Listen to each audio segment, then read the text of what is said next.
आइए हम परमेश्वर के वचन में चलें और हम परमेश्वर के वचन से निकालेंगे लूका की इंजील उसका 17 अध्याय।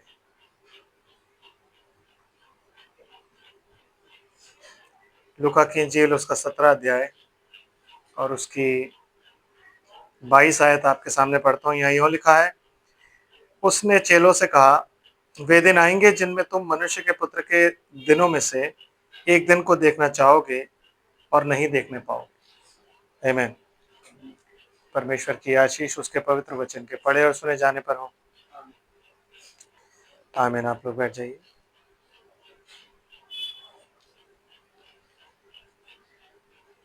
आमीन। तो बाइबल कहती है कि यीशु मसीह कह रहा है उनसे कि तुम मनुष्य के पुत्र के दिनों में से एक दिन को देखना चाहोगे। आमीन। लेकिन तुम उस एक दिन को नहीं देख पाओगे। ब्रदर एंड सिस्टर, वो मनुष्य के पुत्र का एक दिन कौन सा दिन है जिसके विषय में यीशु मसीह कहता है कि तुम उसे नहीं देख पाओगे? प्लीज, क्योंकि सब लोग इस बात को बहुत ठोक बजा के कहते हैं कि ये जिन दिनों की बात लिखी हुई है ये इजराइल के लिए है ना। सब लोग ये कहते हैं कि ये बातें किसकी हैं? इजराइल की है। मेरी समझ में नहीं आता कि उन्होंने बाइबल पढ़ी है या नहीं पढ़ी है, या वो कैसे बाइबल पढ़ते हैं, मेरे को समझ में नहीं आता। हम थोड़ा सा इजराइल को भी देख लेते हैं। तो इसके लिए हम चलते हैं रेवलेशन की बुक पे और प्रकाशित वाक्य की पुस्तक पे, प्रकाशित वाक्य की पुस्तक और उसका 11 अध्याय पढ़ते हैं। प्लीज, क्या लिखा हुआ है जी? सिस्टर जी प्लीज पढ़िए जी। फिर मुझे नापने के लिए एक सरकंडा दिया गया। हाँ जी। और किसी ने कहा, उठ, परमेश्वर के मंदिर और वेदी और उसमें उपासना करने वालों को नाप ले, पर मंदिर के बाहर का आंगन छोड़ दे। उसे मत नाप, क्योंकि वह अन्य जातियों को दिया गया है। यस। और वह पवित्र नगर को 42 महीने तक रौंदेंगी। वो जो है वो लोग पवित्र महीने नगर को 42 महीनों तक क्या करेंगे? रौंदेंगे, अपने पैर से रौंदेंगे। They will tread. Tread means रौंदने का मतलब क्या होता है? ऐसा नहीं कि उसको खराब करेंगे। रौंदने का मतलब होता है कि अपनी हुकूमत जमा के रखेंगे। यहोशू को क्या कहता है परमेश्वर के? जहां जहां तेरे पैर पड़े वो जमीन मैंने तुझे दे दी है। आमीन। तो वैसे ही वो कह रहा है कि अपने पैरों से उनको रौंदेंगे, मतलब उनका कब्जा रहेगा, लड़ाई रहेगी, स्ट्रगल रहेगा, आमीन, स्ट्राइफ रहेगी, ये सब चीजें रहेंगी 42 महीने तक। कौन? अन्य जाति। और जी, मैं अपने 2 गवाहों को यह अधिकार दूंगा। हाँ जी। कि टाट ओढ़े हुए 1260 दिन तक भविष्यवाणी करें। 1260 दिन तक भविष्यवाणी करेंगे वो।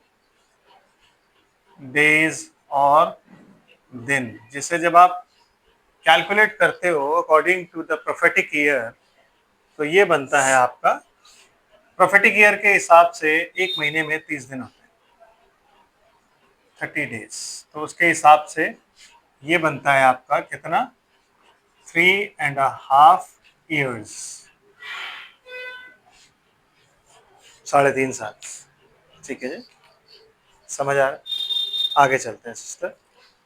ये वही जैतून के 2 पेड़, ये वही जैतून के 2 पेड़ हैं और 2 दीवट हैं जो हाँ जी। पृथ्वी के प्रभु के सामने खड़े रहते हैं। गौर से सुननी है इस बात को। क्या लिखा हुआ है? जो कहाँ खड़े रहते हैं? पृथ्वी के प्रभु के सामने खड़े रहते पृथ्वी के प्रभु के सामने। विच मीन्स ये हमेशा पृथ्वी के प्रभु के सामने खड़े होकर उसकी सेवा करते रहते हैं। ठीक है जी। ये 2 पेड़ हैं और ये इजराइल में इनकी सेवकाई 1260 दिन। ठीक है सिस्टर, थोड़ा सा और कर दीजिए, फिर मैं बताऊंगा कि ये प्रभु के सामने खड़े होते हैं, कैसे खड़े होते हैं, कौन है, ये सब हम देखेंगे। यस। यदि कोई इनको हानि पहुंचाना चाहता है, हाँ जी। तो उनके मुंह से आग निकलकर उनके बैरियों को भस्म करती है। ड्रैगन्स नहीं है ये लोग। मुंह से आग मतलब वचन निकलता है, बिल्कुल वैसे ही जैसे पतरस के मुंह से निकला था हन्ना और सफीरा के लिए कि भाई तुम्हें कैसे ये एहसास हुआ कि तुम पवित्र आत्मा से झूठ बोलो, और वो सुनते ही मर गए थे। तो वैसे ही मुंह से आग निकलती है, वचन निकलता है और उस वचन से ये लोग मर जाते हैं। आमीन। देन और यदि कोई उनकी हानि पहुंचाना चाहेगा तो अवश्य इसी रीति से मार डाला इसी जाएगा। रीति से मार डाला जाएगा जी। उन्हें अधिकार है कि आकाश को बंद करे। ठीक है, मिनिस्ट्री का कोई नाम नहीं है ब्रदर, मिनिस्ट्री का कोई भी नाम नहीं, लेकिन मिनिस्ट्री के क्या होते हैं, फ्रूट्स होते हैं जो आपको बताए जाते हैं। मैं आपको क्यों बता रहा हूँ ये सब, क्योंकि मैं सन of man, days of sun of man पे आपको लाना चाहता हूँ। तो ये फ्रूट्स से आप पहचानते हो कि वो मिनिस्ट्री कौन थी। आमीन, समझ आया जी सिस्टर जी? उनकी भविष्यवाणी के दिनों में मैं ना बरसे। उनकी भविष्यवाणी के दिनों में मैं ना बरसे। इसको आप गौर से सुन के और बैठे रहिए, क्योंकि ये कौन सा भविष्यवक्ता है पूरी बाइबल में जिसकी भविष्यवाणी में मैं नहीं बरसा? कौन था? एलाइजा। ठीक है, एलाइजा था जिसकी भविष्यवाणी में मैं नहीं दिनों में, मतलब एलाइजा के दिन। ठीक है, इंग्लिश में लिखा होगा डेज ऑफ प्रोफेसी, तो मतलब एलाइजा के भी दिन थे, मोसेस के भी दिन थे। आमीन, यशाया के भी दिन थे। लेकिन वो दिन क्या थे? मैंने इसलिए आपको बताया था कि दिन जो है वो वर्ड को रिप्रेजेंट करता है। डे किसको रिप्रेजेंट करता है? वर्ड ऑफ गॉड, क्योंकि उस वर्ड ऑफ गॉड में लाइट है और वो लाइट परमेश्वर लोगों का जीवन है। आमीन। और यीशु मसीह ने क्या बताया था? जगत की ज्योति मैं हूं। एंड यीशु मसीह कौन है? वचन। तो जिस वचन में ज्योति है, वही ज्योति जब दिन होता है तो हमारा दिन अभी आने वाला है, हमारी सुबह आने वाली है और हमारा दिन शुरू हो जाएगा, हमारा मसीह आने वाला है। आमीन। तो सबकी मिनिस्ट्रियों के दिन है, लेकिन उनको डिफरेंशिएट कैसे किया जाता है? उनकी सेवकाई से। तो क्या बोल रहा है वो कि बाइबल में क्या बता रहा है? कह रहा है उनके भविष्यवाणी के दिनों में, मतलब एलाइजा जब इस पृथ्वी पर था और अपनी सेवकाई में था तो उसने दो काम किए थे। दोनों काम वहां पे मेंशन किए हुए। पहला, मैं ना बरसे। तो पहला कार्य आप आइडेंटिफाई उसको किससे करते हो कि भाई उसके टाइम में ना आग नहीं, उसके टाइम में मैं नहीं बरसा था, बारिश नहीं हुई थी जब तक उसने नहीं बोला, क्योंकि उसने आहाब को ही बात बोली थी। और दूसरी चीज क्या है?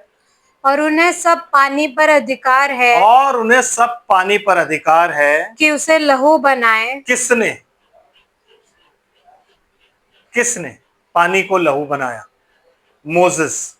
कब? जब वो मिस्र में प्रिंस था तब।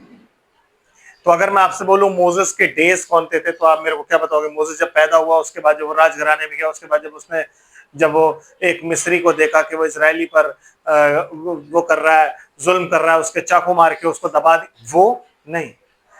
मोसेस का, मूसा का जो दिन है वो कहां से शुरू होता है? जब मूसा को खुदा ने कमीशन किया कि अब तुझे जाना है, तो उसके दिन शुरू हो गए।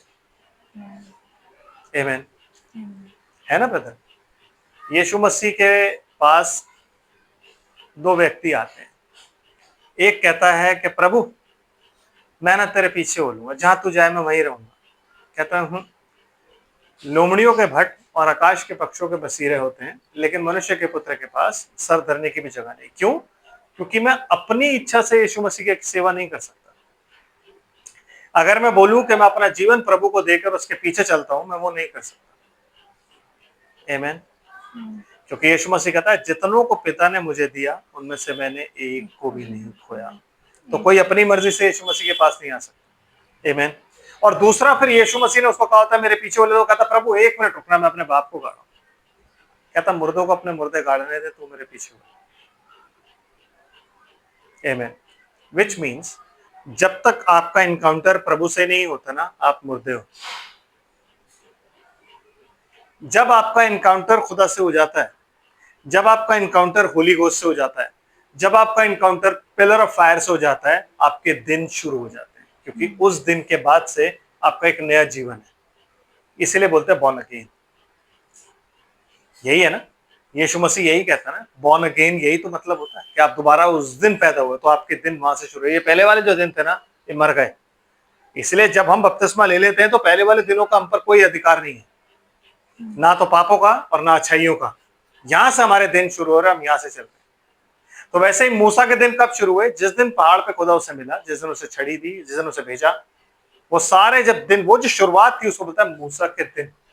इसलिए बोला जाता है उनकी भविष्यवाणी के दिनों में, ताकि हम ये समझ जाएं कि सेवा के बगैर बाकी के जो भी दिन होते हैं ना आपके, वो बेकार, वो आपने दिन जाया किए।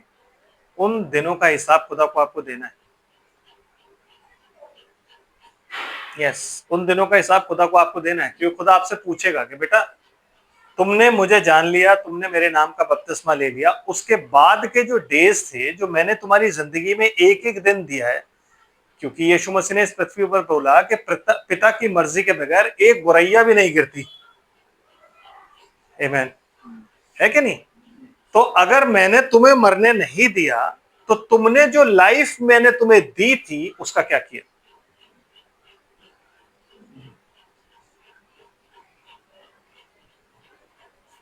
जो लाइफ खुदा ने आपको दी है उसका आपने क्या किया? तो एक एक दिन का जब वो किताब खुलेगी ना, तो उसमें डेज का रिकॉर्ड होगा कि आपने क्या किया उस दिन में। जो टाइम आपको खुदा ने दिया फ्री, उस टाइम में आपने क्या किया? खुदा चाहता था वो टाइम आपको इसलिए दे ताकि आप उसकी नजदीकी में बढ़ जाओ, आप बहुत बढ़ो, आप बहुत बढ़ो, और उसके करीब इतना आ जाओ कि एक आपको आपका खुदा के साथ एनकाउंटर हो जाए। आमीन। तो आपने क्या किया उस टाइम को? आप काय से पैदा हो मालूम है आपको? किस चीज से पैदा हुआ? यूहन्ना की इंजील उसका पहले 4 अध्याय और 63 आयत पढ़ो। अभी ये रेवलेशन पे वापस आएंगे, मैं इस पे वापस आऊंगा, बट ये जो चीज मुझे, ये चीज मैं आपको बताना चाहता हूँ। रेवलेशन की बुक में वापस आओ, सॉरी, यूहन्ना की बुक में वापस आओ। यूहन्ना 4 का 63 पढ़ो, क्या लिखा हुआ है? 4 का यूहन्ना 4 अध्याय 63 आयत, 63 वर्ड्स। 4 में 63 आई है, 53। हाँ, 53, 63 नहीं है? है। ओ, तो ये मेरी गलती है।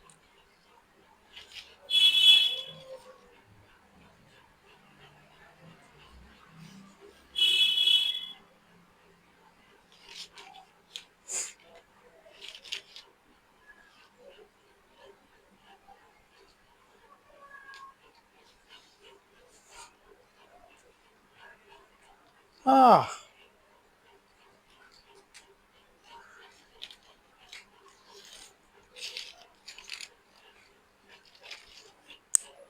ओके।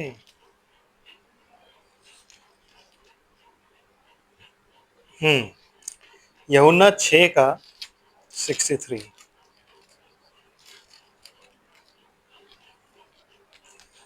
आत्मा तो जीवनदायक है, शरीर से जो कुछ लाभ नहीं, शरीर से तो कुछ लाभ नहीं।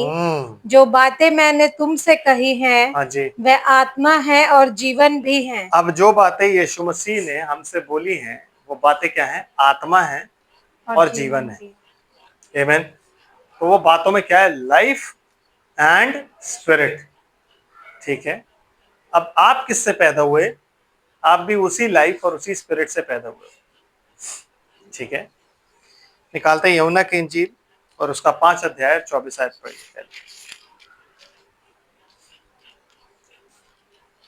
मैं तुमसे सच सच कहता हूँ, जो मेरा वचन सुनकर मेरे भेजने वाले पर विश्वास करता है, अनंत जीवन उसका है। मतलब जो यीशु मसीह का वचन सुनकर और यीशु मसीह के भेजने वाले पर, मतलब इटर्नल स्पिरिट पर विश्वास करता है कि हाँ इटर्नल स्पिरिट है, और उस स्पिरिट ने एक देह तैयार करी, उसमें देहधारी हुआ, उसको अपना पुत्र बोला, और उसमें हमारा मेल मिलाप किया, और उसने वचन भेजा। जो उस पर विश्वास करता है, अनंत जीवन उसका है, और उस पर दंड की आज्ञा नहीं होती, उस पर दंड की कोई आज्ञा नहीं होगी, परंतु वह मृत्यु से पार होकर जीवन में प्रवेश कर चुका तो है। ब्रदर, अगर मृत्यु के पास अगर आप पहुंच भी जाओगे ना, तो मृत्यु प्रभु यीशु मसीह से मिलाने में आपकी सहायक है।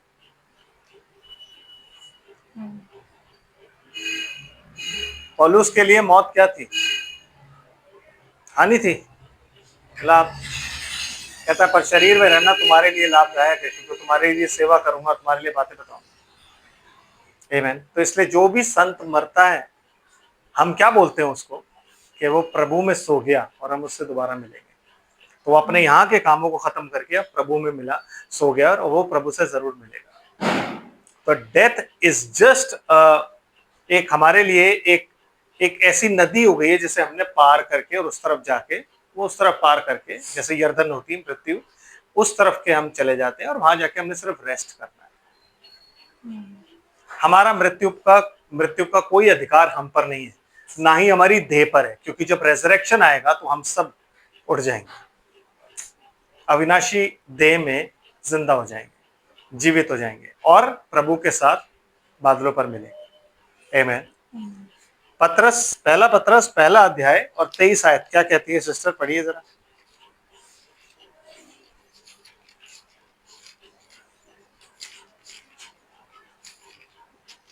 पहला पत्रस पहला अध्याय और उसकी 23 आयत।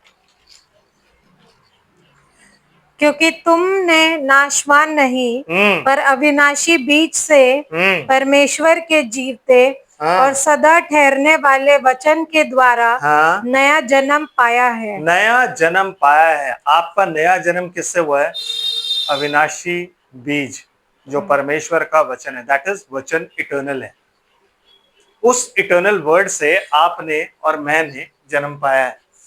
तो जब इंसान जन्म पाता है तो जिस चीज से जन्म पाता है वही बातें वो करता है। जब आप दुनिया में थे और दुनियावी रूप से जन्मे थे तो आप वही बातें करते थे। आज मैं और आप जब वचन से जन्मे हैं तो परमेश्वर ने आपको और मुझे क्या दिया है? वचन। तो यीशु मसीह का जब बपतिस्मा हो गया, उसके बाद जब यीशु मसीह बात करता है तो क्या कहता है? मैं वही बोलता हूं जो पिता से सुनता हूं, उसके अलावा और मैं कुछ नहीं बोलता। है ना? लेकिन आप और मैं जब भी बोलेंगे हम अपनी बातें भी मिला के बोलते हैं। इसलिए यीशु मसीह कहता है जो व्यर्थ बातें मनुष्य बोलेंगे उनका न्याय उन्हीं के अनुसार किया जाएगा, व्यर्थ बातों के अनुसार। समझ रहे बात को? इसलिए जो परमेश्वर ने आपको वचन दिया है, और जब आप बात करते हो एक दूसरे से या किसी से भी, और परमेश्वर के वचन का अगर आप इस्तेमाल नहीं करते हो, या परमेश्वर के वचन को अगर आप नहीं प्रीच करते, ना टॉकिंग के ऑफिस में भी कर रहे हो, यहाँ भी काम अलग है, बट यू नो व्हेन आप किसी से प्रभु का वचन शेयर कर रहे हो या आप आपस में बैठ के बात कर रहे हो, तो आप क्या बात कर रहे हो? खुदा जो है वो कान धर के सुनता है कि धर्मीजन बैठ के बात क्या करते हैं। आमीन। तो खुदा ने जब आपको अपना वचन दिया है तो आपने उस वचन का क्या किया ब्रदर? क्योंकि आपने उस बीज से, अविनाशी बीज से जन्म पाया। उस अविनाशी बीज को आपने क्या अपनी वो दिल की जो जमीन थी उसमें गाड़ के छोड़ दिया? क्या वो वचन आपके अंदर जीवन ला रहा है? क्योंकि यीशु मसीह कहता है जो बातें मैंने तुमसे कही वो आत्मा भी हैं और वो जीवन भी है। तो अगर वो बातें आत्मा और जीवन है तो वो दोनों बातें आपके जीवन से प्रकट होनी चाहिए। आपको आत्मिक उन्नति मिलनी चाहिए उन बातों से। जितना आप इस वचन को पढ़ के जितना मनन करोगे उतनी आत्मिक उन्नति आपकी होनी चाहिए। आमीन। उतना ही जीवन आपका ऐसा होना चाहिए कि आप जिसके साथ खड़े होगे ना उसके अंदर लाइट आ जाएगी, उसके अंदर लाइफ आ जाएगी। उतना ही ऐसा होना चाहिए। तो वो क्यों नहीं? बिकॉज हम लैक करते हैं इस वचन पे, हम इस वचन को नहीं पढ़ते, है कि नहीं? फॉर एन एग्जाम्पल, आज जैसे मीटिंग है तो मीटिंग के बाद हम क्या करते हैं? मीटिंग के बाद वचन नहीं पढ़ते। क्यों? आज तो मीटिंग थी, अब आज मैं क्यों बैठूं? जो प्रेयर मीटिंग होती है वो आपकी आत्मिक उन्नति के लिए कलेक्टिवली आप प्रभु का वचन सुनते हो। लेकिन जब आप इस वचन को लेके अकेले बैठते हो, that is called your personal fellowship with God. तो उस दिन आप पर्सनल फेलोशिप क्यों नहीं कर रहे हो? क्यों? क्योंकि आपने कलेक्टिव फेलोशिप कर लिया, इसलिए आप कोई पर्सनल फेलोशिप नहीं करना चाहते। आमीन। समझ रहे हैं? हाँ, क्योंकि हम इसे हल्के में लेते हैं, इस वचन को बहुत हल्के में लेते हैं, जिसमें लाइफ है और जिसमें स्पिरिट है। इसी में लाइफ और इसी में स्पिरिट है। ये जितना आपके अंदर जाएगा ना, आपके अंदर से अंधकार को दूर करेगा। समाचार हमारा यही है, ज्योति को अंधकार से अलग करना। हमने समाचार यही पाया है क्या, कि परमेश्वर ज्योति है। Amen. आमेन। अंधकार को अलग करेगा हमारे अंदर से, कब, जब उस ज्योति को हम अंदर डालेंगे। परमेश्वर आपसे बात कैसे करेगा मुझे बताओ आप। जब आप वचन ही नहीं पढ़ोगे तो वो रिवील कैसे करेगा, किसके द्वारा रिवील करे आपको, क्यों रिवील करे आपको। ऐसे बैठे बैठे तो नहीं रिवील कर देगा कि आप बैठे हुए हो तो आप एक दूसरे, अरे बाइबल में ये बात लिखी हुई है इसका, नो नो, जब आप पढ़ते हो तब आपको रेवलेशन मिलता है। दैट इज वाई लोग नहीं समझे कि मूसा के भी दिन थे, एलिया के भी दिन थे, है कि नहीं। तो लोग क्या बोलते हैं, जिंदगी की बात बोलते हैं। आमेन। उनकी बातों में जीवन और आत्मा दोनों नहीं होता। जीवन और आत्मा होने के लिए you must prayerfully go to God, और उससे पूछना पड़ता है कि प्रभु मुझे दे, मेरे पास कुछ नहीं है बांटने के लिए, प्लीज हेल्प मी, मेरे पास ज्ञान भी नहीं है। आमेन। तब खुदा आपको बताता है कि बेटा मूसा और एलिया इजराइल में वापस अब आते हैं प्रकाशित वाक्य की पुस्तक। यस। तो प्रकाशित वाक्य 11 आपको क्या बता रहा है, उनकी भविष्यवाणियों के दिनों में, विच मीन्स उनके भी दिन थे, मूसा का भी दिन था, एलिया का भी दिन था, लेकिन वो कौन से दिन थे, उनकी सेवकाई के दिन। क्योंकि वो भविष्यवक्ता थे तो उनकी सेवकाई के दिनों को बोला जाता है भविष्यवाणी के दिनों में। आमीन। उनकी भविष्यवाणी के दिनों में मेन आवर से, पहली चीज। दूसरी चीज, वो जब चाहे पानी को खून बना देंगे, जब चाहे। मोसेस और जब जब चाहे तब तब पृथ्वी पर हर प्रकार की विपत्ति लाएं। जो जब चाहे तब तब हर प्रकार की विपत्ति इस पृथ्वी पर वो लाएंगे। सिक्स्थ सील इसे कहते हैं ब्रदर, क्योंकि सिक्स्थ सील जो है ना वो नेचर से रिलेटेड है, उसमें सारा नेचर का ही उथल पुथल है जब आप पढ़ोगे तो। आमीन। तो वो जो नेचर से उथल पुथल है ना, वो ये दोनों बंदे करेंगे। कौन, हमें नहीं पता कौन है। जो आज जेंटाइल कह रही है ना कि हमें इसकी जरूरत नहीं, हमें उसकी जरूरत नहीं, वो इजरायली भी बोलेंगे कि हमें जरूरत नहीं है मूसा और एलिया की, हमें इन दोनों की जरूरत नहीं है। वो कभी भी अपना नाम मोसेस और एलाइजा नहीं बताएंगे। You must know this. वो कभी नहीं बोलेंगे आई एम मोसेस, वो कभी नहीं बोलेगा आई एम एलाइजा, वो किसी और नाम से आएंगे, बट फ्रूट्स वही होंगे। इसीलिए सिर्फ 1,44,000 विश्वास करेंगे। क्यों, क्योंकि मिनिस्ट्री रिकॉग्नाइज करें। उनके पास ये बाइबल नहीं है, माइंड यू, उनके पास ये बाइबल नहीं है, बट वो आत्मा में होकर रिकॉग्नाइज करेंगे। बिल्कुल वैसे ही जैसे यूहन्ना बपतिस्मा देने वाला जब आया तो उसका कोई रिकॉर्ड नहीं था कि यूहन्ना बपतिस्मा देने वाला आएगा, था उसकी मिनिस्ट्री के बारे में बताया था। हर किसी की मिनिस्ट्री के बारे में बताया जाता है ब्रदर, वो उसके दिन होते हैं। आमीन। तो यूहन्ना के जब दिन शुरू हुए उसकी मिनिस्ट्री के बारे में लिखा था कि जंगल में पुकारने वाले का एक शब्द हो रहा है। उस शब्द से कई लोग खिंचे चले आए और उन्होंने यूहन्ना को एक्सेप्ट किया, उससे बपतिस्मा लिया। जिन जिन ने बपतिस्मा लिया यीशु मसीह उन पर प्रकट हो गया। समझ रहे ना, जिन्होंने भी बपतिस्मा लिया उन पर यीशु मसीह प्रकट हो गया। कहता मैं इसीलिए बपतिस्मा देता हुआ आया ताकि वो इजराइल पर प्रकट हो जाए। तो यूहन्ना भी नहीं जानता था कि यीशु मसीह कौन है, यीशु जो मसाया है वो कौन है। आमीन। जानता था। इतनी सीक्रेटली ये काम हुआ, ये काम भी सीक्रेटली होगा बिकॉज ये गॉस्पेल उनके पास नहीं है ब्रदर, ये गॉस्पेल उनके पास नहीं है। तो मनुष्य के पुत्रों के दिनों में लिखा होना चाहिए था ये। तो फिर अगर आप इसे कहते हो कि इजराइल में कोई मिनिस्ट्री, जेंटाइल की कोई मिनिस्ट्री नहीं है, तो कहता है मनुष्य के पुत्र के दिनों में से एक दिन। तो किन दिनों की बात करता है, किन दिनों की बात करता है, मुझे आप बताओ तो सही। समझ रहे हो बात को। उनकी मिनिस्ट्री का क्या है, उनकी मिनिस्ट्री में सिर्फ वो क्या करेंगे, उनकी मिनिस्ट्री में वो पानी को लाल कर रहे हैं, उनकी मिनिस्ट्री में वो आकाश से में बरसा रहे, उनके मर्जी के बगैर बारिश नहीं होगी। और सिस्टर, और हर प्रकार की विपत्ति लाएं। और हर प्रकार की विपत्ति ला रहे हैं। और जब वे अपनी गवाही दे चुकेंगे, जब वो अपनी गवाही दे चुकेंगे, वो दोनों अपनी गवाही दे चुके हैं, वो दोनों गवाह हैं। और उसके बाद क्या किया जाएगा, तो वह पशु जो अथाह कुंड में से निकलेगा हाँ जी उनसे लड़कर उन्हें जीतेगा जी, और उन्हें मार डालेगा। और उन्हें मार डालेगा ब्रदर, दोनों को मार डालेगा। आमीन। अब क्यों लोग बार बार बोलते हैं कि इजरायली, अब मेरे को एक चीज बताओ, ये दोनों जब प्रचार करेंगे तो ये कहां प्रचार करेंगे? हैं? किधर? इजराइल में किधर? क्या बात कर रहे हो ब्रदर? ऐसा मतलब लोग दूर से इनका प्रचार सुनने यरूशलेम में आएंगे, वहां पे अपना कन्वेंशन कर रहे होंगे, ये तंबू लगा के दोनों वहां बैठे हुए होंगे, लोग प्रचार सुनने इनका आएंगे। Do you think like that? So no brother, no, absolutely not, no.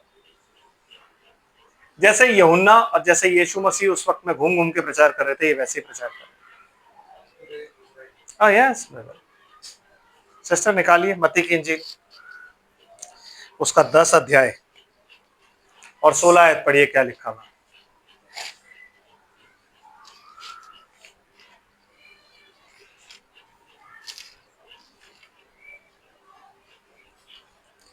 देखो मैं तुम्हें भेड़ों के समान भेड़ियों के बीच में भेजता हूँ। यीशु मसीह अपने चेलों को भेज रहा है प्रचार करने के लिए, तो वो उनको कह रहा है कि मैं तुम्हें भेड़ों के समान भेड़ियों में भेजता हूँ। और फिर इसलिए सांपों के समान बुद्धिमान और कबूतरों के समान भोले बनो। अब जो बेचारे सुनने वाले हैं जिनको बाइबल की समझ नहीं है, जो कहते हैं नहीं लिटरल उसमें आएगा, जो कहते हैं नहीं बेन आदम है, जो कहते हैं नहीं ये है, तो वो क्यों कह रहा है कि तुम सांप की नाई बुद्धिमान बनो? आपको पता है सांप बुद्धिमान नहीं होता, सप्पल होता है। चेलों को वो सांप, एक तरफ वो कह रहा है सांप के बच्चों, और दूसरी तरफ कह रहा है सांप की नाई बुद्धिमान। So you must have the understanding, आप में समझ होनी चाहिए कि आप परमेश्वर के वचन को समझें। इसीलिए कहता है rightly dividing the word of truth, सत्य के वचन को सही तरीके से तुम्हें काम में लाना आए, विभाजित करके बांट के सही तरीके से तुम काम में ला सको। आमीन। समझ रहे? Yes sister. परंतु लोगों से सावधान रहो, यस, क्योंकि वे तुम्हें महासभाओं में सौंपेंगे। अब मुझे बताओ, जब यीशु मसीह ने अपने चेलों को भेजा तो उन्होंने कहा महासभाओं में सौंपा, उनको सौंपा, तो यीशु मसीह उनको क्या बोल रहा है? वो उनको भेज रहा है और साथ साथ एक मैसेज प्रीच कर रहा है, and he is preaching the message for Israelites and the people who are going to listen to the message of apostles, जो उन प्रेरितों का संदेश सुनेंगे उस युग में, उन सबके लिए वो है। सिस्टर क्या लिखा है? और अपनी पंचायतों में तुम्हें कोड़े मारेंगे। ये कब हुआ? ये तब हुआ जब यीशु मसीह ऊपर चला गया।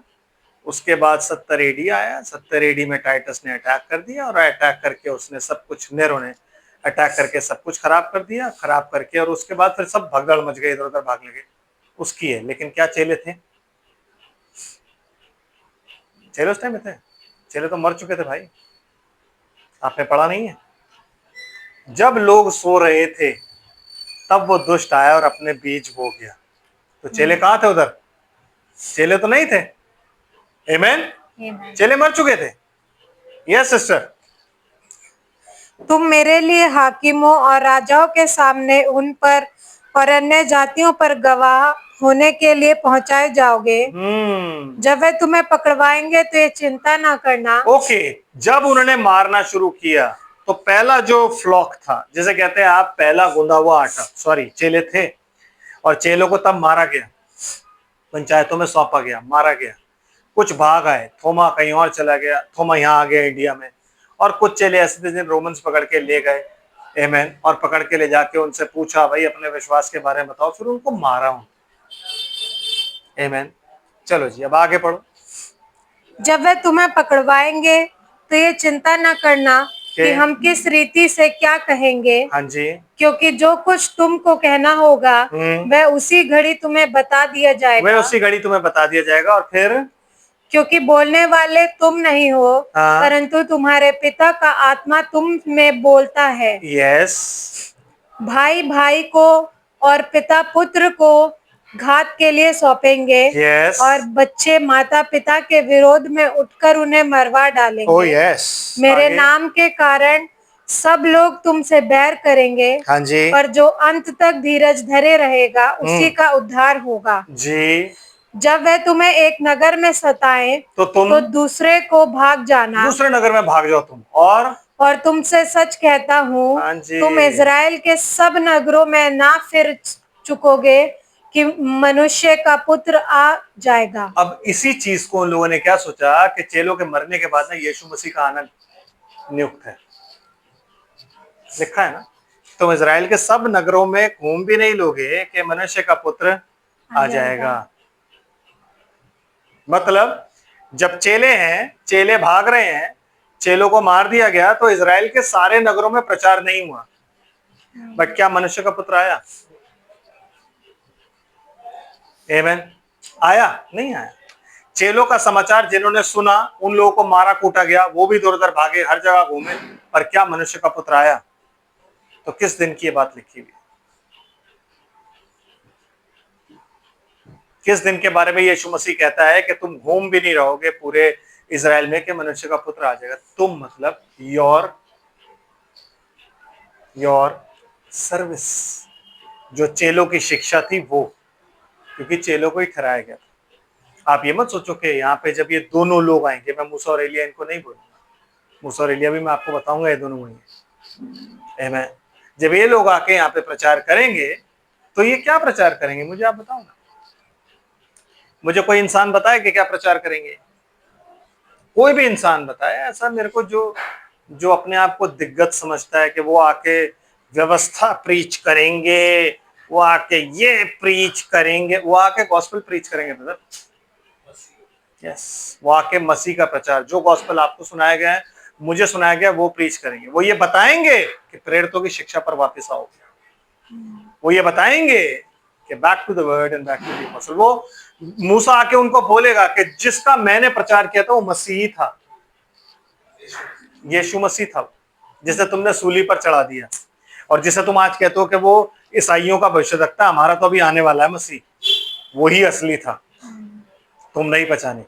एलिया कहेगा कि मेरा आत्मा आया था और मेरे आत्मा ने आके यूहन्ना बपतिस्मा देने वाले के रूप में तुम्हें बताया था, लेकिन तुमने नहीं सुना। और उनमें से कोई भी मूसा और एलिया नहीं होगा ब्रदर, इसलिए नाम नहीं लिखा है, इसलिए इजरायली यकीन नहीं करेंगे। मैं बता रहा हूं आपको, क्योंकि बाइबल में यह भी लिखा हुआ है कि बहुत से झूठे नबी और झूठे भविष्यद्वक्ता उठ खड़े होंगे। देखो तुम उनके पीछे मत चले जाना, क्योंकि वो बोलेंगे कि देखो मसीह आए, देखो मसीह आए। ब्रदर, फिर भी बाइबल कहती है 1,44,000 इनके वचन से बचाए जाएंगे। क्यों? क्योंकि ये जैतून के दो पेड़ हैं। आमीन। ये वो लोग हैं जिन्हें प्रभु ने नियुक्त किया है, जो पृथ्वी के प्रभु के सामने खड़े रहते हैं। कोई आइडेंटिटी नहीं है, सिर्फ सेवकाई है ब्रदर। आप अगर बोलो कि मुझसे कि मूसा क्या था, मूसा की सेवकाई के दिनों से ही मूसा जाना जाता है। मूसा ने जो है पहले वाले जो 5 किताबें लिखी है ना, वो अपनी सेवकाई में लिखी है, वो मिस्र में बैठ के नहीं लिखी उसने। मिस्र की तो उसकी जितनी भी शिक्षा थी सब खुदा ने नाश कर दी। एलिया का कोई काम नहीं था, कहां था, कौन था, क्या पता क्या कर रहा था। सिर्फ उसने इतना कह दिया कि मैं अपने पिताओं से अच्छा नहीं हूं, तो आपने कह दिया वो इजरायली था। अरे हर भविष्यद्वक्ता, मैं भी कह रहा हूं कि इजरायली था, चलो आपकी बात बड़ी कर दी कि इजरायली था, सबकी बात बड़ी करी कि इजरायली था ब्रदर। लेकिन एक चीज समझने वाली है, the spirit of Elijah, Elijah was a prophet to gentile as well as the Israel. You must understand, कोई भी भविष्यद्वक्ता जेंटाइल में नहीं भेजा गया। क्या सन ऑफ मैन की मिनिस्ट्री बहुत जबरदस्त मिनिस्ट्री, आप समझ रहे हैं? तो ये दो भविष्यद्वक्ता जो थे, इनके भी भविष्यवाणी के दिन थे, और इन दिनों को खुदा ने इसलिए आइडेंटिफाई किया यीशु मसीह ने, ताकि हमें पता लग सके कि इन दोनों की भविष्यवाणी इजराइल में होगी। क्योंकि जब रैप्चर के वो 40 दिन चल रहे होंगे, जब वहां ट्रांसफॉर्मेशन होगा, तो इनके वहां पे शुरू हो जाएगा प्रोग्राम, इनका प्रचार वहां पे शुरू हो चुका होगा। हाँ, हम नहीं, हमारे 40 दिन की मिनिस्ट्री में ये शुरू हो चुके होंगे वहां पे। बट यू नो, ये पूरे इजराइल में घूमेंगे। आप मत सोचो कि इनका तंबू लगेगा और ये टेंट लगा के वो सब, ये पूरे इजराइल में घूमेंगे। क्यों? क्योंकि इजरायलियों ने, जो आप वाचा सुन रहे हो ना, that is a false covenant जो आज बांधा जा रहा है, वो लोगों को गुमराह करने के लिए बांधा जा रहा है। असली कवेनेंट अभी आया नहीं है। असली कवनेंट जब आएगा तो मूसा और एलिया खड़े होकर सामने खड़े होकर बोलेंगे गलत कर रहे हो तुम लोग, ये कवनेंट मत मांगो, ये कवनेंट तुम शैतान से बांध रहे हो। वो बोलेंगे इस बात को, लेकिन सुनेंगे नहीं लोग। सिर्फ पूरे इजराइल में से 1,44,000 जो है वो उन पर विश्वास करेंगे। क्यों? क्योंकि वो खुदा के चुने हुए हैं। हो सकता है वो ऑर्थोडॉक्स जू भी ना हो सकता है वो कोई भी ना हो, कौन है हमें क्या पता। क्योंकि जैसे मरियम थी सीक्रेट, वैसे ये लोग सीक्रेट हैं। जैसे हम सीक्रेट हैं कि उसने गुप्त तीरों की तरह तरकश में हमें रखा हुआ है, पता नहीं कौन रैप्चर में जाएगा कौन रैप्चर में नहीं जाएगा, शैतान को यही तो नहीं पता। यही तो 7 सील है जो साइलेंट है कि रैप्चर में किसने जाना और किसने नहीं जाना। यही है वो सील। भाई ब्रनम कहते हैं कि हर एक सील के ऊपर उनके जो जो लोग उस सील का हिस्सा है ना, उनके नाम लिखे हुए। फर्स्ट सील में जो लोग थे उनके नाम लिखे हुए, सेकंड सील में जो लोग थे उनके नाम, तो 7th सील जब खुलेगी ना तो सबके नाम लिखे होंगे जो जाने वाले रैप्चर में। आमीन। तो इसीलिए 7th सील जो है वो साइलेंट है, उसका कोई उसका कुछ भी, तो इसलिए यूहन्ना को बोला गया कि इसको मत लिख। बड़े साफ लफ्जों में भाई ब्राह्मण ने बोला कि उसको नहीं लिखना है। 4th सील में उन्होंने बात बोली है, जब आप 4th सील सुनोगे तो उसमें उन्होंने बोला हुआ है कि यूहन्ना लिखने पर था पर उसको मना कर दिया मत लिख। क्यों? क्योंकि वो बिल्कुल गुप्त है, it's a secret, it's a mystery जो रिवील नहीं हुई है। आमीन। समझ रहे? जकरिया नबी की पुस्तक और उसका शायद 11 अध्याय,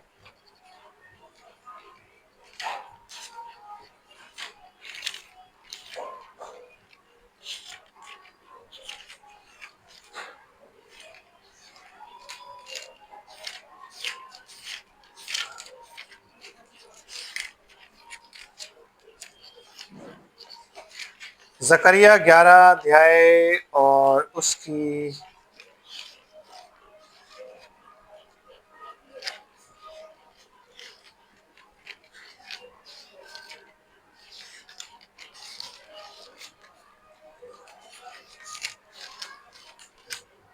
आमीन।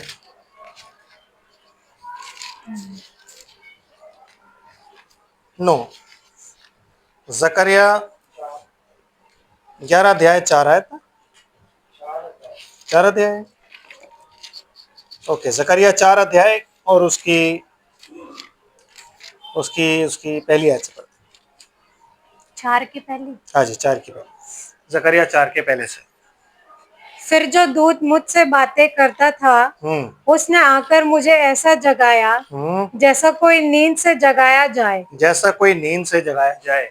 और उसने मुझसे पूछा, हाँ, तुझे क्या दिखाई पड़ता है? हाँ, उसने मुझसे पूछा कि तुझे क्या दिखाई पड़ता है। तो मैंने कहा, एक दीवट है हाँ जी, जो संपूर्ण सोने की है, हाँ जी, और उसका कटोरा उसकी चोटी पर है जी, और उस पर उसके 7 दीपक हैं, उसके 7 दीपक हैं, एग्जैक्टली वैसे जैसे प्रकाशित वाक्य में हैं। और जिनके ऊपर बत्ती के लिए 7-7 नालियां हैं। जी, दीवट के पास जैतून के 2 वृक्ष हैं, जैतून के 2 वृक्ष हैं, और एक उस कटोरे की दाहिनी ओर और हाँ जी, दूसरा उसकी बाईं ओर। और दूसरा उसकी बाईं ओर। तब मैंने उस स्वर्गदूत से जो मुझसे बातें करता था पूछा, हे मेरे प्रभु, ये क्या है? जो दूत मुझसे बातें करता था उसने 11वीं आयत में आ जाओ सीधा।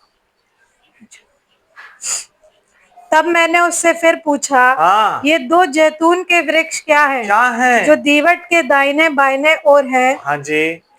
फिर मैंने दूसरी बार उससे पूछा, जी, जैतून की दोनों डालियां क्या हैं जो सोने की दोनों नालियों के द्वारा अपने में से सुनहरा तेल उंडेलती हैं? अपने में से सुनहरा तेल उंडेलती है। आमीन। और उसने मुझसे कहा, क्या तू नहीं जानता कि ये किसमें क्या उंडेलती है? दीवट में, वो जो दीवट है ना उनमें उंडेलती है। और क्या तू नहीं जानता? मैंने कहा, हे मेरे प्रभु, मैं नहीं जानता। जी। तब उसने कहा, इनका अर्थ ताजे तेल से भरे हुए वे 2 पुरुष हैं, 2 पुरुष हैं जो सारी पृथ्वी के परमेश्वर के पास हाजिर रहते हैं, जो सारी पृथ्वी के परमेश्वर के सामने या पास हाजिर रहते हैं। वही 2 दूत जो इजराइल में भेजे गए हैं, वही 2 दूत जो सारी पृथ्वी के परमेश्वर के सामने, प्रभु के सामने, सॉरी, पृथ्वी का जो प्रभु है उसके सामने हाजिर रहते हैं। आमीन। मत्ती की इंजील 16 अध्याय 17 आयत।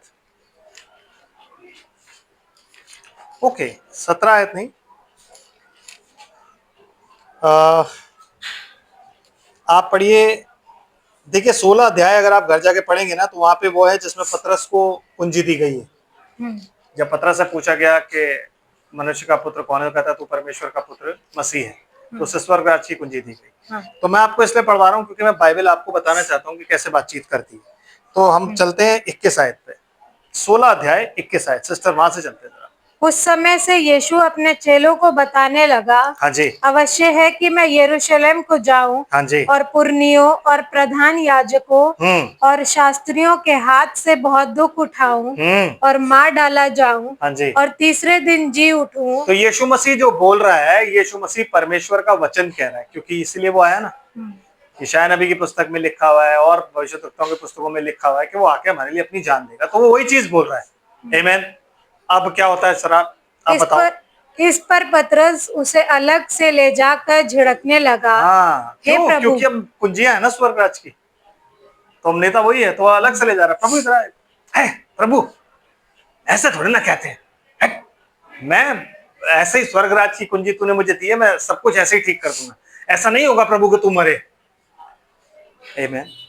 तो पतरस उसे साइड में ले जाके झड़कने लगा, डांटेगा, ना प्रभु ये मरने मरने की बात ना कर, जो कि आप और मैं भी कहते हैं। अगर मैं आपको आज बोलूं कि देखो मुझे मरना है, मेरे को करना है, तो आपको नहीं चाचा ऐसा मत बोलो, नहीं भाई ऐसे मत बोलिए, बोलोगे नहीं बोलोगे?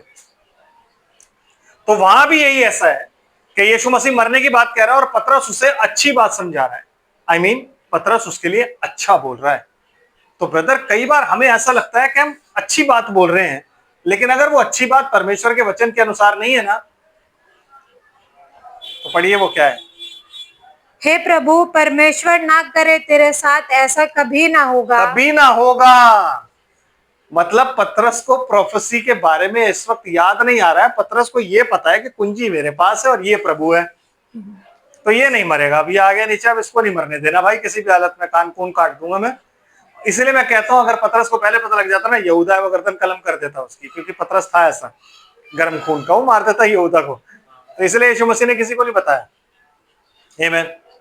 तो उसने मुड़कर पतरस से कहा, हे शैतान, मेरे हे सामने शैतान, से अभी तो कुंजियां दी हैं और अभी शैतान हो गया। ब्रदर मुझे एक बात बताओ कि क्या पतरस ने जो बात बोली आप और मैं होते तो नहीं बोलते? हमें वचन की नॉलेज आज है, तब नहीं थी। पतरस को वचन की नॉलेज नहीं थी तब। समझ रहे हो आप बात को? वचन की नॉलेज पतरस के पास थी और पतरस जो बोल रहा है वो सही चीज बोल रहा है, तो वो सही है या नहीं है brother? That is absolutely correct आपके और मेरे हिसाब से। आमीन। कल को मैं अगर आपको बोलूं मैं मरने वाला हूं या मैं मरना है, मेरा मरना तय हो गया, तो आप लोग दुखी होकर आप लोग मुझे बोलेगा ऐसा ना हो, ऐसा नहीं होगा, है कि नहीं? और ये परमेश्वर के वचन के अनुसार आप कहोगे ऐसा नहीं होगा, तो आप मुझे रोकोगे ना। एग्जैक्टली चीज तो पतरस कह रहा है। तो यीशु मसीह पतरस को क्या कह रहा है? शैतान, बिकॉज मैंने जो आपको चीज बोली उसको आपको ध्यान रखना है कि इस वचन को ही परमेश्वर ने हमें दिया है, यही हमारे अंदर है, तो जो कुछ भी निकले वो वचन के अनुसार निकले। ब्रदर कहता है मेरी इच्छा के अनुसार तुम कुछ भी मांगोगे ना, मैं तुम्हें दूंगा। तो कई बार हमारी समझ से लगता है कि हम जो मांग रहे हैं वो सही है, बट वचन के अनुसार है। Is it the will of God? यही वजह है कि उसने पतरस को क्या बोला? शैतान। क्या बोल रहा है? शैतान। हे शैतान, मेरे सामने से दूर हो। हाँ, तू मेरे लिए ठोकर का कारण तू है। मेरे लिए ठोकर का कारण है। तो बार बार ऐसे बोलेगा तो मेरा मन थोड़ा सा होगा, यार सही तो कह रहा है, मैं क्यों मरूं? बार बार अगर तू गलत बात बोलेगा, लेकिन जो तू बात बोल रहा है वो परमेश्वर के वचन के विरुद्ध है, भले ही वो मेरी अच्छाई की। इसलिए पौलुस कहता है कि हर एक चीज मेरे लाभ की तो है पर मेरे लिए उचित नहीं है। ऐसी बहुत सी बातें हैं जो आपके लाभ की तो हैं पर आपके लिए उचित नहीं है, क्योंकि वो परमेश्वर के वचन के अनुसार नहीं है। तो कहता है मैंने उन तमाम बातों को कूड़ा समझा और उन तमाम बातों को छोड़ दिया। समझ रहे हो आप? तो हमेशा ध्यान रखो, whatever you speak it should be according to the word of God. ये परमेश्वर के वचन के अनुसार ही होना चाहिए। अगर आप वचन के अनुसार नहीं बोल रहे, तो चाहे वो कितना भी अच्छा वचन क्यों ना हो। इसलिए यीशु मसीह कहता है कि परमेश्वर आत्मा है और वो ऐसे भजन करने वालों को ढूंढता है जो आत्मा और सच्चाई से। ब्रदर आत्मा से आज सब भजन कर रहे हैं, आप कहीं भी चले जाओ आपके रोंगटे खड़े हो जाएंगे, आपके आंसू निकल जाएंगे। आमीन। लेकिन आत्मा और सच्चाई, सच्चाई मतलब इस वचन को समझ के जो भजन करता है ना, वो जो वर्शिप होती है वो ग्रहण योग्य होती है। आत्मा और सच्चाई दोनों होने चाहिए। समझ रहे हो आप बात? तो कई बार मुझे ऐसा लगता है कि मैं जो बोल रहा हूं ना यार, मैं सही बोल रहा हूं, आमीन। बट क्या होता है, वो बातें शैतान की है। क्यों बातें हैं शैतान की? वो सिस्टर क्या लगता है? क्योंकि तू परमेश्वर की बातों पर नहीं, हाँ परंतु मनुष्य की बातों पर मन लगाता है। ब्रदर, जब भी आप मनुष्य की बातों पर मन लगा के अच्छी बात भी बोलोगे ना, that is darkness for God. वो परमेश्वर के लिए बातें नहीं है, क्योंकि परमेश्वर की बातें अलग हैं, आमीन। अगर आप मनुष्य की बातें, मनुष्य की रीतियों, मनुष्य के बातों के अनुसार अगर आप कुछ भी शिक्षा के अनुसार बोल रहे हो ना, और वो कितनी भी अच्छी है, दैट इज ब्रदर डार्कनेस, अंधकार की बातें हैं। निकालिए कुलस्सियों की पत्री प्लीज, कुलस्सियों की पत्री 2 अध्याय। उसने आपको जीवन का वचन दिया, उसने आपको ज्योति का वचन दिया, आमीन। कुलस्सियों की पत्री 2 अध्याय 6 से 10 आयत पढ़िए प्लीज। अतः जैसे तुमने मसीह यीशु को प्रभु करके ग्रहण कर लिया है। ब्रदर प्लीज खिड़कियां बंद कर दो, वो डिस्टर्बेंस मैसेज में हो। जाओ विंडोज बंद कराओ। हाँ जी सिस्टर प्लीज कंटिन्यू। अतः जैसे तुमने मसीह यीशु को प्रभु करके ग्रहण कर लिया है, हाँ वैसे ही उसी में चलते रहो, वैसे ही उसी में चलते रहना है, और उसी में जड़ पकड़ते जाओ और बढ़ते जाओ। और बढ़ते जाओ। और जैसे तुम सिखाए गए वैसे ही विश्वास में दृढ़ होते जाओ। आमीन। किसके विश्वास में? इस वचन के विश्वास में, प्रभु यीशु मसीह के विश्वास में दृढ़ होते जाओ। और अधिक धन्यवाद करते रहो। अधिक अधिक धन्यवाद करते रहो। और चौकस रहो चौकस रहना है। किस बात से? कि कोई तुम्हें उस तत्व ज्ञान और व्यर्थ धोखे के द्वारा अपना आहेर ना बना ले, अपना शिकार ना बना ले। मतलब ज्ञान से इंसान सिर्फ शिकार बनाता है, आमीन। ज्ञान से इंसान सिर्फ शिकार बनाता है, और यीशु मसीह के वचन से आप आजाद होते हो, क्योंकि कहता है सत्य तुम्हें आजाद करेगा। You are free, absolutely free, आमीन। और जो मनुष्य की परंपराओं और संसार की आदि शिक्षा के अनुसार तो है, हाँ, पर मसीह के अनुसार नहीं। यही वो पतरस को कह रहा है कि तू मनुष्यों की बातों पर मन लगाता है, लेकिन परमेश्वर की बातों को नहीं मानता, इसलिए तू क्या है? शैतान है। तू मेरे लिए क्या है? ठोकर का कारण है। समझ रहे हो ब्रदर? अगर आपकी बातें जो आप प्रीच करते हो, अगर आपकी बातें जो आप सिखाते हो, अगर वो मनुष्य की परंपराई शिक्षा के अनुसार है, that is not the word of God brother. Word of God is totally different. परमेश्वर का वचन बिल्कुल डिफरेंट है। इसलिए आज प्रॉस्पेरिटी प्रीचर जो है, उनके पास धन दौलत को बांटते फिर रहे हैं। ये वचन क्रूस की कथा सुनाता है। यीशु मसीह ने क्या बोला? अपना क्रूस उठाए और मेरे पीछे बोले। यीशु मसीह ने कभी नहीं बोला कि तुम प्रभु में आ जाओ, मैं सेंटा क्लॉज को भेज दूंगा, वो तुम्हें थैले में गिफ्ट रख के बांट देगा, तुम्हें प्रॉस्पेरिटी मिलती रहेगी। नो, ही सेड अपना क्रूस उठाओ और मेरे पीछे बोलो। यस, जब आप मसीह के अभी भाई से बात कर रहा था, ये अपना क्रूस उठा के चल रहा है, इसको वहां काम पे भी बोला जा रहा है उल्टा सीधा, क्योंकि वो इसका क्रूस है। हम सब से लोग पूछेंगे, हाँ भाई कितने पैसे दिए, कितने पैसों में तुमने अपना धर्म? अरे भैया, अगर धर्म बेच दिया होता तो तुम्हारी टुच्ची नौकरी कर रहे होते हैं। नो, कुछ नहीं बेचा, उसने सब कुछ बेचा अपना और मुझे मोल लिया। उसने मुझे कुछ बेचने ही नहीं दिया, उसने अपना सब कुछ बेचकर मुझे मोल ले लिया, ताकि मैं उसका कहलाऊं, मुझे कुछ करना ही ना पड़े। यही वो बातें हैं प्रभु, यही जो बातें हैं ब्रदर एंड सिस्टर, जो हमें बताती है डार्कनेस क्या है और लाइट क्या है। यही चीज यीशु मसीह कह रहा है पतरस को। एक जगह से और पढ़ लेते हैं थोड़ा सा, कुलस्सियों का 2 अध्याय 20 और 21 पढ़ दीजिए प्लीज। जबकि तुम मसीह के साथ संसार की आदि शिक्षा की ओर से मर गए। मतलब मसीह के साथ आप किससे मरे हो? संसार की जो शिक्षा है उससे आप मर गए। अब आपके पास कोई संसारिक शिक्षा नहीं है, क्योंकि आत्मा जो आपको टीच करेगा ना, उसमें क्या होगा? दुनिया अगर एक तरफ चल रही है ना, तो आप उसके उल्टे चल रहे होगे, क्योंकि आत्मा का चलने वाला हमेशा उल्टा चलता है। यही रीजन है कि यीशु मसीह की मिनिस्ट्री को कोई नहीं समझ पाया। यही रीजन है कि मूसा और एलिया को कोई नहीं समझ पाएंगे जब वो आगे प्रीच करेंगे, क्योंकि उनको नहीं पता है मूसा और एलिया है। क्योंकि उनको ये पता है कि बहुत से झूठे नबी और झूठे भविष्यवक्ता उठ खड़े होंगे। उनको ये पता है कि इनका नाम मूसा और एलिया नहीं है। हाँ ठीक है, इनके काम वैसे, लेकिन ये झूठे भी तो हो सकते हैं, क्योंकि चिन्ह और अद्भुत काम लिखा हुआ है, वचन नहीं लिखा। वो क्या प्रीच करेंगे? लिखा है ना, वचन नहीं लिखा ना। आमीन। Yes sister. तो फिर क्यों उनके समान जो संसार के हैं जीवन बिताते हो? क्यों उनके समान जो संसार के हैं जीवन बिताते हो? मतलब संसार की टीचिंग, संसार की शिक्षा, संसार की परंपरा, संसार के रीति रिवाज के अनुसार क्यों जीवन बिताते हो तुम लोग? आमीन। 20 आयत हो गई, 21 सॉरी 20 और 21। 21 नहीं हुई। यस। तुम ऐसी विधियों के वश में क्यों रहते हो? क्यों रहते हो? कि ये ना छूना, हाँ, उसे ना चखना, हाँ, और उसे हाथ ना लगाना। हाँ, ये सब चीजें जो हैं, ये विधियां हैं, ये रिचुअल्स हैं जो हमें सिखाए जाते हैं और सिखाए गए हैं। ऐसे ही बहुत सारे रिचुअल, ये तो उस टाइम के थे, बट आज जो रिचुअल्स चल रहे हैं वो तो बिल्कुल टोटली डिफरेंट है, और सारे के सारे जो मनुष्य की विधियों के अनुसार हैं। These are the working of darkness. अंधकार की जितनी भी ये शिक्षाएं हैं, ये शिक्षाएं ब्रदर, संसारिक शिक्षाएं आपको कभी भी जीवन नहीं दे सकती। पैसा दे सकती हैं, फ्यूचर दे सकती हैं कि आपके पास फ्यूचर में पैसा होगा, आपको अच्छा घर दे सकती हैं सब, लेकिन अनंत जीवन सिर्फ ये वचन दे सकता है, क्योंकि इस वचन में ही आत्मा और जीवन है। और इसकी बातें संसार से कभी मेल नहीं खाती। इसलिए वो कहता है जो संसार से प्यार करता है वो परमेश्वर का बैरी है, और जो संसार से प्यार नहीं करता वो परमेश्वर का मित्र है। आमीन। और जो संसार से भी प्यार करता और प्रभु से भी प्यार करता उसे वो कहता है व्यभिचारिणी। तू नहीं जानती, याकूब की पत्री में लिखा है, तू नहीं जानती। आमीन। समझ रहे बात को? ओके, वापस आते हैं मती पे। मती सिस्टर, पतरस पे थे ना, पतरस को कह रहा था ना यीशु मसीह शैतान।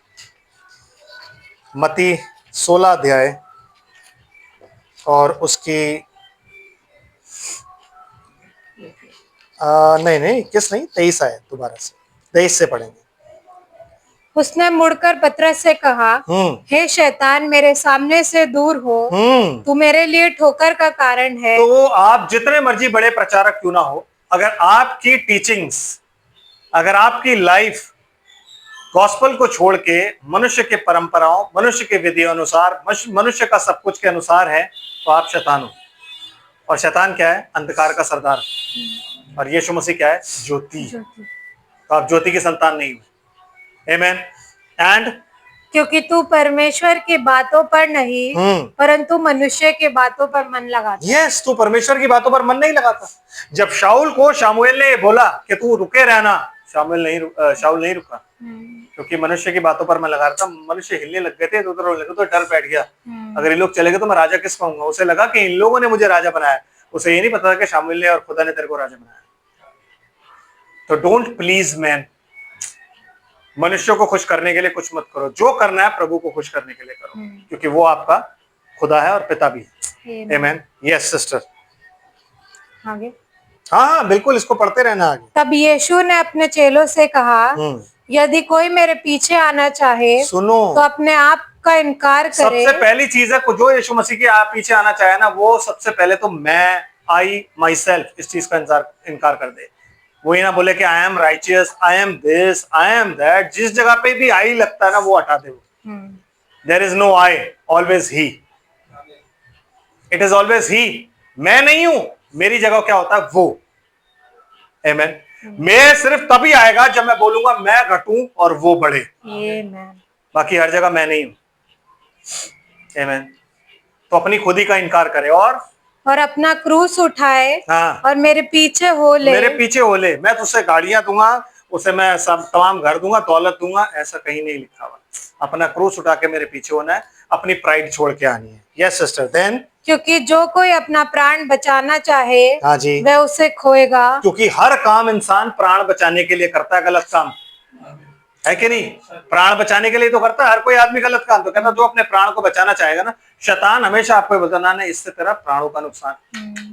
तो आप उसको बचाने के लिए कुछ भी गलत काम कर जाते हो, जो आपकी बुद्धि के अनुसार आपको लगता है वो सही है, बट परमेश्वर के वचन के अनुसार नहीं। आमीन। तो कहता जो अपना प्राण बचाना चाहेगा वो उसे खोएगा। और जो कोई मेरे लिए अपना प्राण खोएगा वह उसे पाएगा। वे उसे पाएगा। और यदि मनुष्य सारे जगत को प्राप्त करे और अपने प्राण की हानि उठाए तो उसे क्या लाभ होगा? यस, या मनुष्य अपने प्राण के बदले क्या देगा? हाँ, मनुष्य का पुत्र अपने स्वर्गदूतों के साथ अपने पिता की महिमा में आएगा और उस समय वह हर एक को उसके कामों के अनुसार प्रतिफल देगा।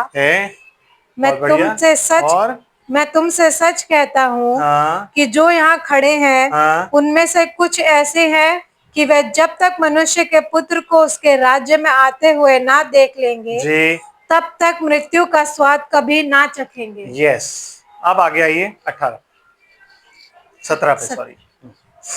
6 दिन के बाद यीशु कितने दिन के बाद? 6 8 क्यों नहीं? सब 4 क्यों बोल नहीं? रहे थे। 5 क्यों नहीं? 2 क्यों नहीं? 6 दिन के बाद मतलब 7वां दिन। 7वां दिन वो दिन है जिस वक्त वो इस जमीन पर आकर इस रूप में बैठेगा। तो वो जो भी काम करता था ना, उसके पीछे एक मैसेज होता था। वो जो भी काम करता था उसके पीछे एक संदेश होता था। तो वो 6 दिन बाद ही क्यों ले गया 7वें दिन? क्योंकि उसके पीछे एक संदेश था, और संदेश ये था कि 7वें दिन उसको ये दिखाना था, क्योंकि उसने प्रोफेसी क्या करती, मनुष्य के पुत्र को जब तक उसके राज्य में आए हुए ना देख ले तब तक मृत्यु का स्वाद नहीं। कुछ तुम्हारे यहाँ पे ऐसे हैं। तो वो कुछ को अपने साथ ले गया, और कुछ ने क्या देखा? 6 दिन के बाद यीशु ने पतरस और याकूब और उसके भाई यूहन्ना को साथ लिया जी, और उन्हें एकांत में किसी ऊंचे पहाड़ पर ले गया। वहां उनके सामने उसका रूपांतर हुआ और उसका मुंह सूर्य के समान चमका और उसका वस्त्र ज्योति के समान उजला हो गया। और मूसा और एलिया उसके साथ बातें करते हुए ने दिखाई दिए। किस लिए? क्यों? क्योंकि वो पृथ्वी का प्रभु है, और मूसा और एलिया जो है वो 2 दूत हैं जो पृथ्वी के प्रभु के सामने हाजिर रहते हैं। जब लिखा है ना बाइबल में कि उसने 40 दिन का उपवास रखा, शैतान ने उसकी परीक्षा करी, परीक्षा करने के बाद उसने शैतान को भगा दिया, शैतान उसके पास से चला गया, फिर स्वर्गदूत आकर उसकी सेवा करने लगे। तो वो स्वर्गदूत का ऐसा नहीं था कि पूरी मंडली 8-10 स्वर्गदूतों की आई और आगे सेवा करते। उन्होंने स्वर्गदूत मतलब मूसा और एलिया आके उससे सेवा करने का मतलब क्या होता है? They was telling him about his future ministry, कि अब क्या करना है। क्योंकि इस वक्त में जब आप गॉस्पेल पढ़ते हो तो वो उसकी मृत्यु डिस्कस कर रहे होते हैं कि प्रभु वो दिन आ गया है कि आपको मरना है। हैं? जब आप पढ़ते हो गॉस्पेल तो पता है ना आपको, मृत्यु का डिस्कशन चल रहा होता है, इस वक्त मृत्यु डिस्कस हो रही होती है। तो जब वो 40 दिन का उपवास रख के और उपवास थोड़ा, तो उसकी मिनिस्ट्री का यही दोनों जो जो थे स्वर्गदूत, यही दोनों जो मूसा और एलिया थे, यही दोनों वहां पे उसको प्रचार कर रहे हैं। यही है वो 2 जैतून के वृक्ष जो वहां पे आएंगे, क्योंकि यही पृथ्वी के प्रभु के सामने खड़े रहते हैं। बट ब्रदर, मुझे आप एक बात बताओ कि किसने विश्वास किया और कौन करेगा? क्योंकि जैसा ये उस टाइम पे सीक्रेट था ना, ये आज भी सीक्रेट। मैं मैसेज को यहाँ पे खत्म नहीं कर रहा हूँ, बट मैं यहाँ पे इसको छोड़ रहा हूँ सो दैट मैं यहाँ से आगे फ्राइडे को जाऊंगा। आमेन। तब तक आप मनन कीजिए और इस चीज को जानिए, सोचिए कि उस जमाने, आज हम डंके की चोट पे कह सकते हैं कि वो ये नहीं था, वो था, वो ये नहीं था, क्योंकि यहाँ लिखा हुआ है। कोई मुझे अपने बारे में कल का बता दे कि कल क्या होगा, नहीं बता सकते ना। तो उस टाइम में भी लोग जो कर रहे थे ना, वो सही कर रहे थे, क्योंकि उनको नहीं पता था कि कौन। जब वो यूहन्ना से ही पूछ रहे हैं और वो हर चीज के लिए मना कर रहा है कि मैं नहीं हूं, मैं नहीं हूं, मैं नहीं हूं, मैं नहीं हूं, तो कोई कैसे विश्वास करेगा? सिलेक्टिव लोगों पर यीशु मसीह अपने आप को प्रकट कर रहा है, सब पर नहीं कर रहा है कि नहीं? सब पर नहीं कर रहा। जब यीशु मसीह पर आत्मा उतर रहा है तो एक आदमी देख रहा है। जब एक आदमी जंगल से बाहर आ रहा है तो अब यीशु मसीह का बाप जो था यूसुफ, कब मरा? जब यीशु मसीह छोटा था ना, वो तभी मर गया था। Yes, yes. इसीलिए इजरायली उसको बार बार सामरी कहते थे। जब उसके सारे बहन भाई पैदा हो गए ना, बाप मर गए, इसलिए घर की जिम्मेवारी किस पे आ गई? उस पर।